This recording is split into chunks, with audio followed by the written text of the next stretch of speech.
part of nephrotic syndrome. First, we have to correct these three criteria. This is the triad of nephrotic syndrome. First, there is massive proteinuria in this case. So, what happens? Continuously, there is loss of albumin. So, we have to supplement protein-rich diet, accompanied with the salt restrictions in this case. The salt restriction should not be 0%. That should be about 0.5 grams per day should be taken along with diet. Coming to edema, edema is treated by diuretics.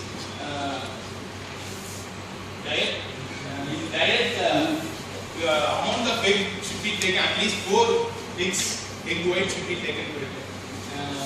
Fluid should be restricted because edema is there in this area, so fluid. And next day, we should calculate the urine input and output. The previous day's urine output plus insensible water loss, which is calculated as 20 ml per kg per day. In small babies, it is small input 630 ml. So, in fluid restriction only since there is an edema there. We should educate the parents because the parents will be really worried whether my child is not responding or not. So we should just teach him with this simple test like a heat coagulation test so that they can see amount of proteinuria in their home. But since the technology has drastically improved, there are many new dipsticks that albustics test we test. In this, just drop of urine in a pH paper or something like that, so the desired quantity of albumin can be found out in this test. Then coming to steroid, steroid is the drug of choice in nephrotic syndrome. The steroids are available in various doses, but we are calculating in amounts per kilogram. About 2 milligrams per kg is given for 4 to 6 weeks of duration. Since steroid is subjected to adrenal crisis, so we are capping the dose after this 1.5 milligram after this alternative days. This is given for 6 weeks. Then the steroid is stopped.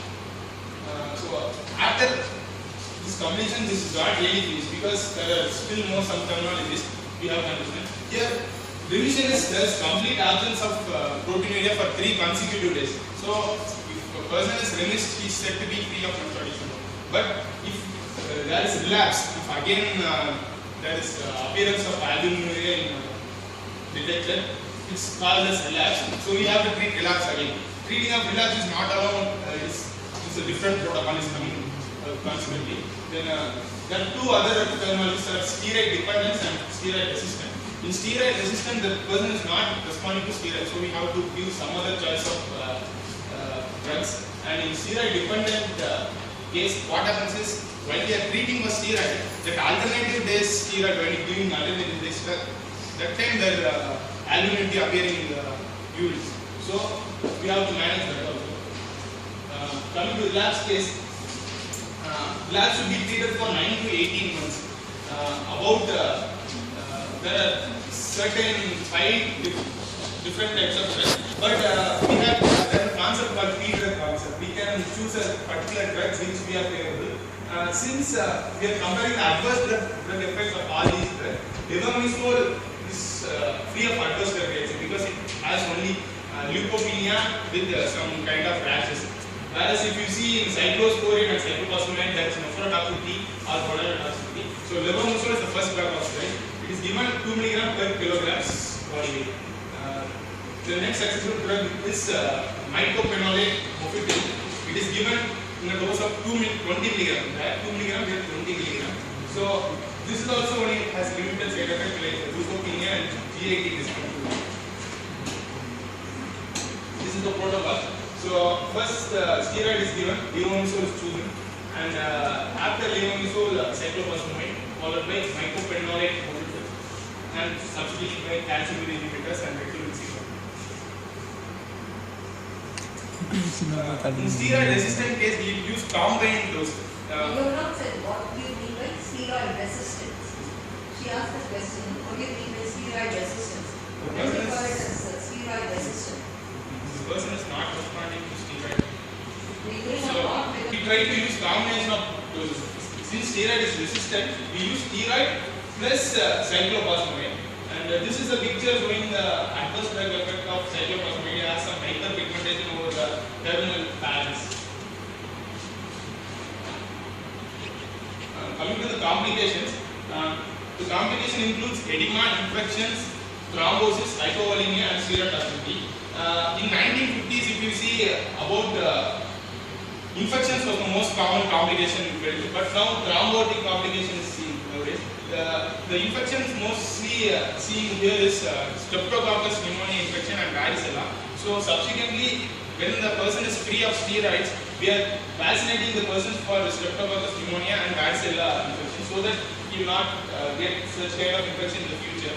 And coming to thrombosis, thrombosis is mainly due to different deficiency of anti-chromin 3, because since the hypoalbuminemia is present in this case, the liver is not able to produce anti-chromin 3, which is a protein secreted by the liver. So there is thrombosis in this case. Steroid toxicity, these are the features of this is how you should manage edema. First, hypovolemia is that means you should not manage it. And subsequently, losing weight, hydrolytic. If it is not responding to it, increase losing weight, hydrothalassics, and you can give 20%. One thing about furosemide, very cautious about using furosemide. Aggressive, where did you get this approach? Children, see, actually you should be very, very careful. Aggressive diuretic therapy is not advised in nephrotic syndrome. You can use this low grade, low dose steroid, diuretic, but not aggressive. When the edema is more, patient will be very anxious. And you should not use aggressive steroid diuretic. Why should you not use? Hypovolemia is there. Precipitate thrombosis. Okay. When you go to give diuretic, it is going to further precipitate hypovolemia. One thing, they can go for shock. Other thing, it can precipitate thrombosis. Thromboembolic complications will be more. So you should be very, very careful when using diuretics in nephrotic syndrome. These are the pictures of steroid toxicity. Steroid toxicity is one of the complications for nephrotic syndrome. What happens, see here is facial edema and there is Cushing-like features, purple stray with facial edema. What is this?